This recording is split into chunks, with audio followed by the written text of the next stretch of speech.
আসসালামু আলাইকুম। আশা করি সবাই ভালো আছেন এবং সুস্থ আছেন। এইচএসসি ২য় বর্ষের ধারাবাহিক ক্লাসের আজকে আমরা ৮ নাম্বার ক্লাসে অবস্থান করছি।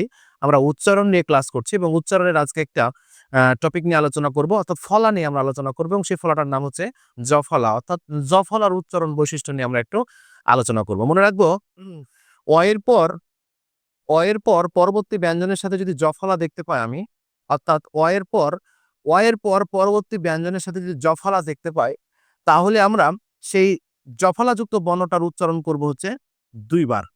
এবং আরেকটা মজার বিষয় হচ্ছে ১ম বর্ণটার উচ্চারণটা কিন্তু হয়ে যাবে ওকারের মতো। আমি উদাহরণ দেই তাহলে বুঝতে পারবে। আমরা বলি এই যে সহজ একটা উদাহরণ দিয়েছি। আমি বলছি অ এর পর পরবর্তী ব্যঞ্জনে যদি জফলা থাকে, এখানে কিন্তু গ এর সাথে একটা অ আছে। অ এর পর পরবর্তী ব্যঞ্জনের সাথে কিন্তু জফলা আছে। যেহেতু জফলা আছে সেহেতু এখানে দ এর উচ্চারণটা হবে কয়বার? ২ বার। এবং আরেকটা সূত্র হচ্ছে যখন আমরা অ এর পর পরবর্তী ব্যঞ্জনে যদি কখনো জফলা দেখতে পাই, তাহলে ১ম এ আমাদেরকে কিন্তু ওকার উচ্চারণ করতে হবে শব্দটা যদি হা বোধক হয়। শব্দটা যদি হা বোধক হয়। আচ্ছা তাহলে আমরা এটার উচ্চারণটা হচ্ছে গোদ্দ। এটার উচ্চারণটা হচ্ছে গোদ্দ।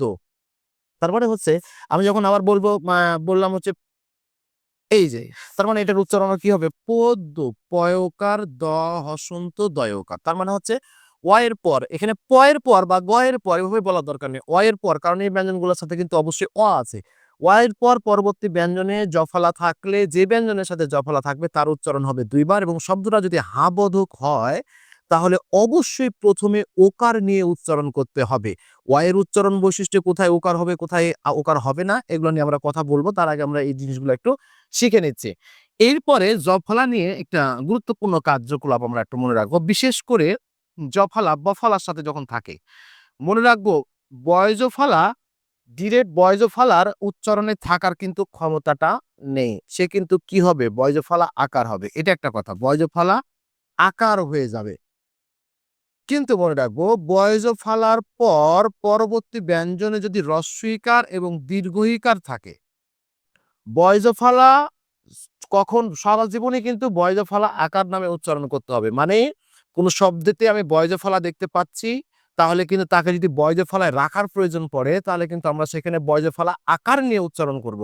শুধু বয়জফলা উচ্চারণ হবে না।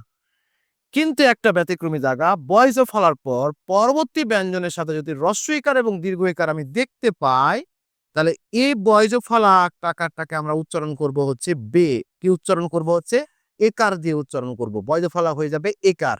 কিভাবে? আমি যখন বললাম এই যে উচ্চারণ, এখন আমি দেখতে পাচ্ছি যে পরবর্তী ব্যঞ্জনে কিন্তু হ্রস্বইকার এবং দীর্ঘইকার নেই। তার মানে এই শব্দের উচ্চারণটা কিন্তু বে আর হচ্ছে না। উচ্চারণ কিন্তু করতে হবে, ব্যয়ই করতে হবে। যখন আমি ব্যয় করব তখন বয়জফলা আকার নিয়ে উচ্চারণ করব। এই জিনিসটা আমি বোঝাতে চাচ্ছি। তার মানে এটা শুধুমাত্র অনেক সময় স্টুডেন্টরা শুধু বয়জফলাই রেখে দেয়। এই কাজটা করা যাবে না। এখন যদি আমি এটাকে বলতাম, এই শব্দটা যখন আমি দিলাম, আ আমি যখন এইটা দিলাম। আচ্ছা, এখন ঘটনাটা হচ্ছে আমি দেখতে পাচ্ছি বজ্রফলা এবং পরবর্তী ব্যঞ্জনের সাথে কিন্তু হ্রস্ব ইকার, দীর্ঘ ইকারের একটি আছে। যখন আমি পেয়ে যাব, তখন অবশ্যই বজ্রফলার আর ব্যা উচ্চারণ করা যাবে না। এটাকে বে করে ফেলতে হবে। তাহলে শব্দটা হবে কি? ব্যতীত। ব্যতীত। আমি বললাম, আমি দেখতে পাচ্ছি বজ্রফলা কিন্তু পরে আছে হ্রস্ব ইকার। তার মানে কি হবে একটু উচ্চারণ? ব্যক্তি। এই উচ্চারণটা হয়ে যাবে হচ্ছে ব্যক্তি। ব্যক্তি বলে আমরা উচ্চারণ করি কিন্তু আসলে এটা ব্যক্তি না। এটা হবে উচ্চারণ হচ্ছে ব্যক্তি। আবার যখন আমি বলছি আ আ বললাম এখন ঘটনাটা হলো পরবর্তী ব্যঞ্জনের সাথে কিন্তু হ্রস্ব ইকার, দীর্ঘ ইকার নেই।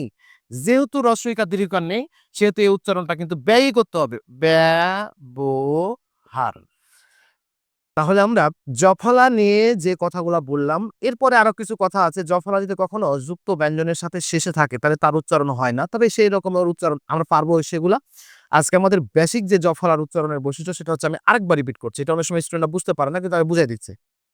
একটা বিষয় হচ্ছে যদি দেখি অ এর পর পরবর্তী ব্যঞ্জনের সাথে জফলা আছে তাহলে যার সাথে আছে জফলা তার উচ্চারণ হবে ২ বার। কিন্তু যদি শব্দটা হা বোধক হয় তাহলে কিন্তু ১ম এ আমাকে ওকার নিয়ে উচ্চারণ করতে হবে। এরপরে মূলত আজকের মূল টার্গেট হচ্ছে বয়জ ফালাক আকার কখন উচ্চারণ করব, আবার কখন বয়জ ফলা একারই বা উচ্চারণ হবে। যদি আমি দেখি বয়জ ফলার পর হ্রস্বইকার দীর্ঘইকার ভিন্ন অন্য কেউ আছে, তাহলে তার উচ্চারণটা কিন্তু বয়জ ফলা আকার হয়ে যাবে। আর যদি আমি দেখি বয়জ ফলার পর হ্রস্বইকার এবং দীর্ঘইকার আছে, তাহলে ওই হ্রস্বইকার দীর্ঘইকার থাকার কারণে বয়জ ফলা এটা হয়ে যাবে বে, অর্থাৎ বয়জ ফলা একার হয়ে যাবে। একার নিয়ে উচ্চারণ করতে হবে। যেমন আমরা বলি ব্যতিক্রম, যেমন আমরা বলি ব্যতীত, যেমন আমরা বলবো বেভিচার, যেমন আমরা বলবো ব্যক্তি, কিন্তু আমরা বলবো ব্যর্থ, আমরা বলবো ব্যবহার। তার মানে এগুলা কিন্তু ব্যয় হবে। আর ব্যয় যখন হবে তখন বয়জ ফলা আকার নিয়ে হবে। ঠিক আছে? ততক্ষণ পর্যন্ত সবাই ভালো থাকবেন, সুস্থ থাকবেন। পরবর্তী ভিডিও নিয়ে আমাদের সাথেও দেখা হবে। খুব শীঘ্রই আমরা এই উচ্চারণের ক্লাসের কিছু জটিল উদাহরণে প্রবেশ করব। আসসালামু আলাইকুম।